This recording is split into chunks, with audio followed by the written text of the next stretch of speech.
Inflation happened, prices went up, they never came back down. Republicans were moving as a well-oiled machine. It's the Democrats' fault. Democrats, Democrats, Democrats. We absolutely lost the messaging war. If people in America did not know that the Democrats were the party that wanted to help them, we blew it. In a surprising turn of events, the mainstream media have started to turn on the party they have always supported. What did surprise you the most when you were there on the ground in Pennsylvania? You talk about the disconnect between this sort of like celebrity-fueled campaign and what you were seeing when you're knocking on these doors.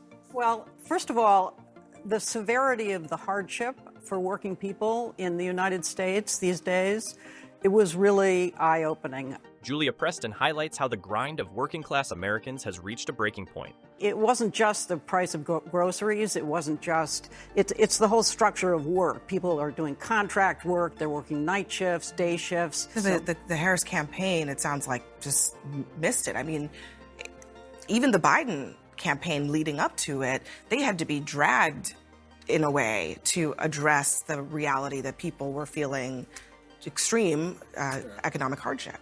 One of the campaign issues was that it took too long to address people's struggles.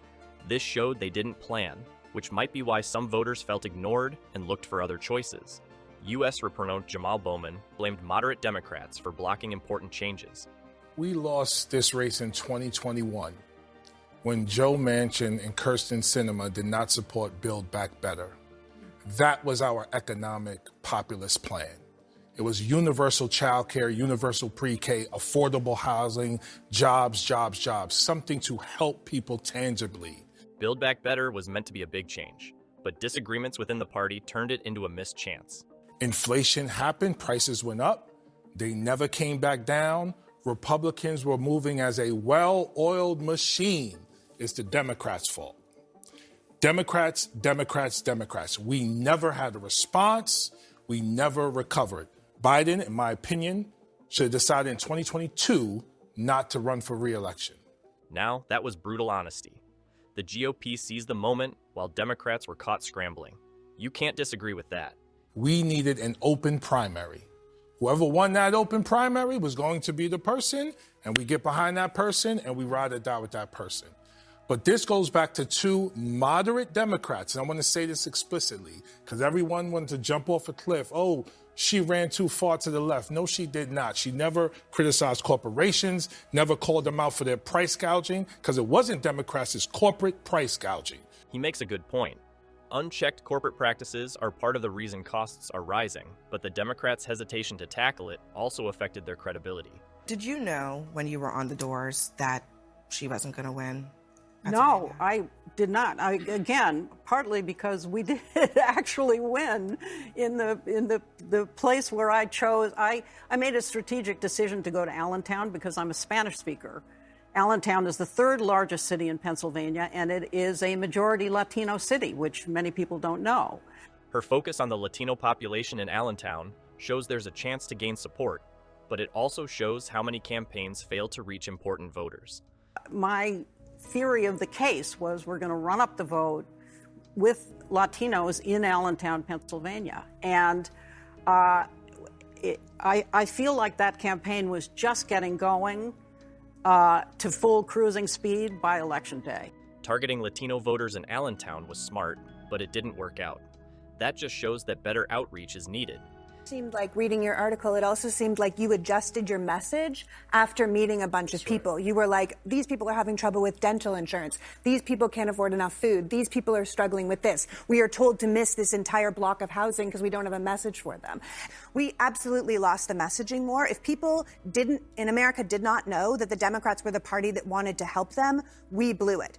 Having good policies is not enough.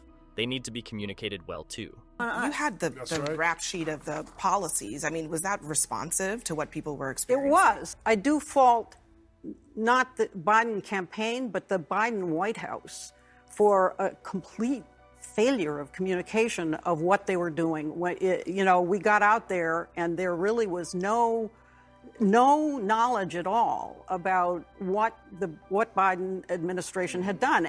The problem was how poorly the policies were communicated. people would say, well, you know, Biden, my grocery prices have gone up. And I would say, well, actually, Joe Biden is not on the ballot. And they would go, oh, all right, Kamala Harris. So whether she was the vice president or none of that was at a level of communication. Yeah. When people didn't have the right information, they just turned to Kamala Harris. It shows how out of touch things were. The real change came with the shift in the Latino vote. The lived experience of a Puerto Rican American citizen voter in Allentown, Pennsylvania, has very little in common with the lived experience of a Mexican American voter who lives in Hidalgo, Texas, right by the border, right when people were coming across the border, when there was kind of chaos at the border, from the lived experience of a Cuban American who lives in South Florida.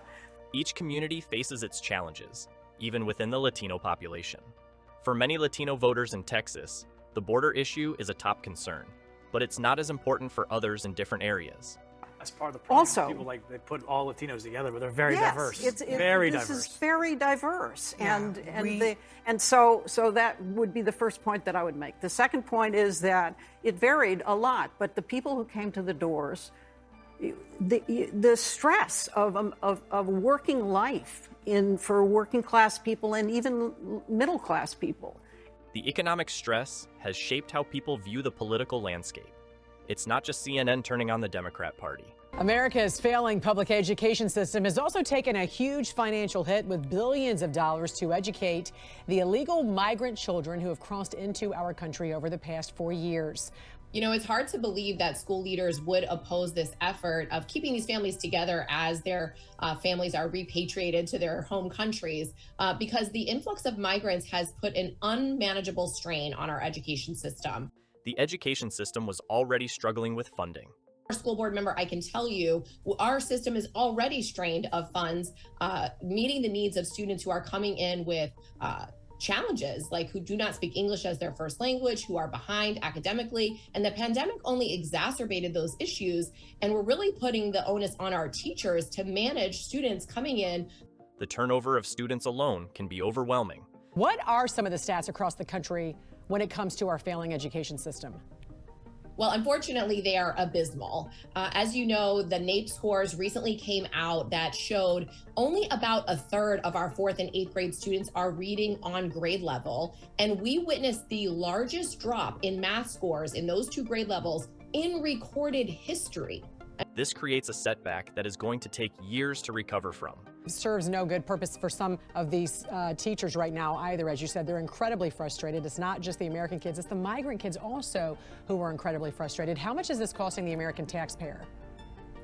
Well, untold amounts, and in multiple ways. If you think about the number of families that have come over the border, if a third of the 3 million or so, it's hard to know how many. Just this 1 year alone is what you're talking about, this 1 year. It's frustrating for everyone involved. You know, you're talking about billions of dollars that isn't there. It's not like we're pouring more money into the education system. Right. As a former school board member, I can tell you our budget is fixed. So it's actually just diverting those funds away from students who need those funds to get caught up after a pandemic and to make sure that we are reading on grade level. It's a tough situation because the migrant students need extra support, but there's only so much to go around. Even the mainstream media is starting to see the real issues. What do you think about the shift in the media's stance? Let us know in the comment section below.